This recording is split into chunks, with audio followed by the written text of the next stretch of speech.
dizer o seguinte, ao contrário de vocês, professoras, no curso de matemática não se educa para ser professor nem de criança e nem de adolescente, nem de adulto, né? No curso de matemática, na verdade, é uma crítica que eu estou fazendo aqui ao modelo de formação que a gente tem na universidade, né, para o professor de matemática e mesmo a formação para professor de matemática, no caso a licenciatura em matemática, você estuda matemática.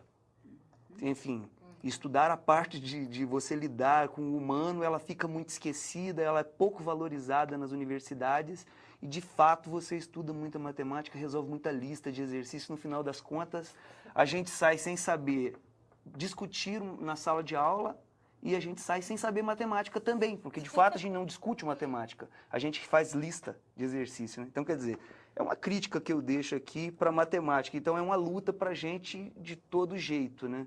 Depois, quando você vai lidar com as crianças, é uma luta imensa. E lidar com os adultos é outra luta imensa. Quer dizer, tudo.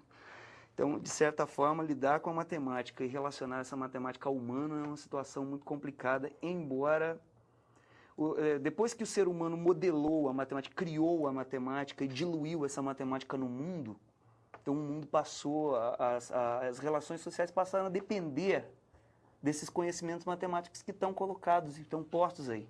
E as pessoas lidam com isso naturalmente, porque são obrigadas a lidar naturalmente, porque faz parte da vida quando você nasce, está aí, você tem que lidar com isso.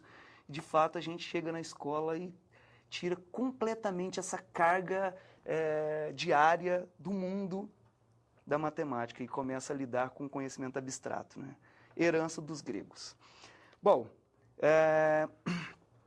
no caso da matemática também, assim como as outras áreas, para nós é fundamental as experiências prévias dos alunos que eles trazem, dos nossos educandos que eles trazem, então, para a sala de aula, são essenciais.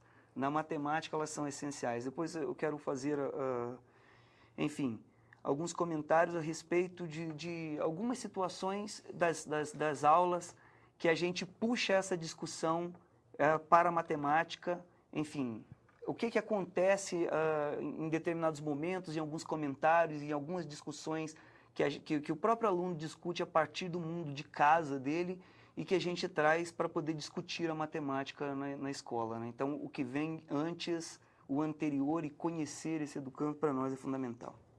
Então, nesse sentido, qual é a relação assim, entre os códigos, os ícones, os símbolos e a identificação com a realidade, com a cultura? Bom, na verdade, na matemática. O que ocorre é o seguinte, é que a matemática ela tem uma linguagem muito própria. Essa linguagem foi criada e apropriada pelos homens que vieram logo após. Isso foi sendo difundido e difundido. E, por exemplo, vou começar com uma simbologia assim, bem lógica e simples.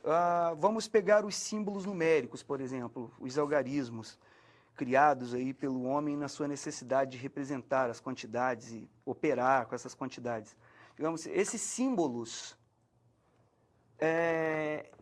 eles são essenciais no mundo de hoje. Por exemplo, quando o indivíduo diz o número do telefone dele, ou o número da casa que ele mora, por exemplo, isso mostra uma aproximação, assim, sem esse conhecimento numérico, dessa simbologia matemática, é impossível para um indivíduo, hoje em dia, lidar no cotidiano, a não ser que ele se resigne de alguma forma, né? Eu disse um dia desse, assim, o rapaz que mora na rua, ele não sabe ler, ele não tem identidade, ele não sabe... Mas ele também vive à margem da sociedade, quer dizer, ele não participa de fato disso. Então é necessário, de fato, que...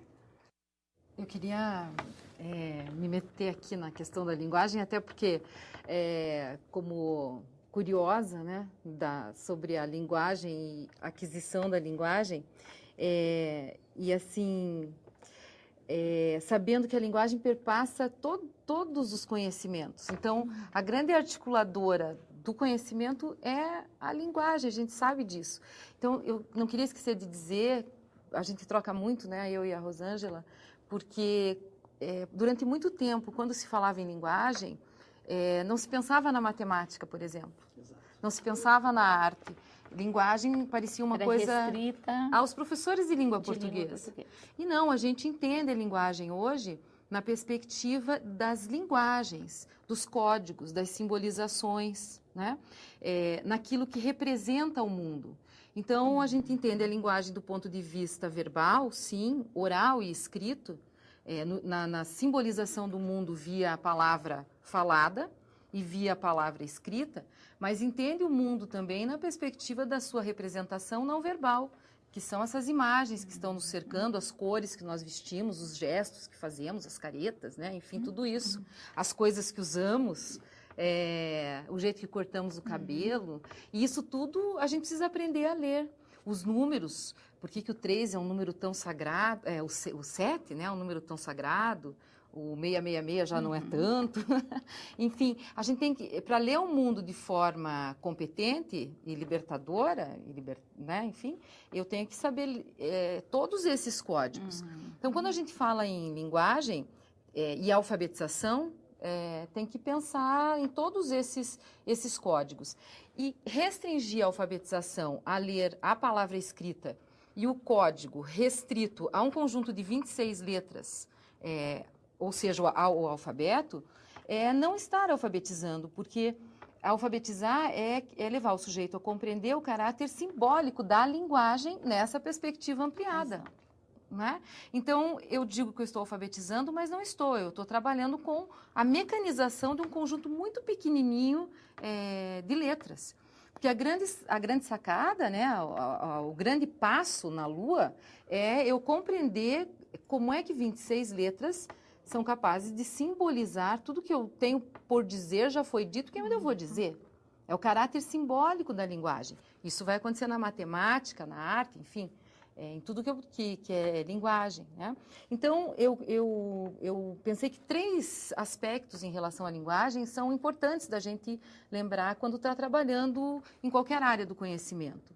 Esse caráter simbólico da linguagem, e é por isso que na alfabetização, por exemplo, de crianças, muito antes da gente trabalhar com as letras, a criança ela já começa a se alfabetizar quando representa o mundo pelos gestos, né? Quando aponta alguma coisa e descobre que o apontar é um código. Quando grita e o gritar ela descobre que é um código, ela já está aprendendo que uma coisa representa a outra. Quando transforma o cabo de vassoura no cavalinho. Né? Isso. Você significa aquilo que você...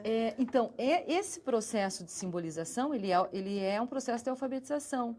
Então, isso é um processo importante, que no caso da alfabetização de adultos, a arte vai me dar.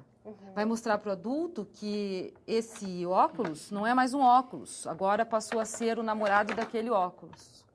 Inclusive, eles estão bem parecidos. Eles estão bonitinhos, olha, né? Então, eu passou a ser outra coisa. E na matemática, aquele símbolo ele representa outra coisa. Então, a linguagem tem esse caráter.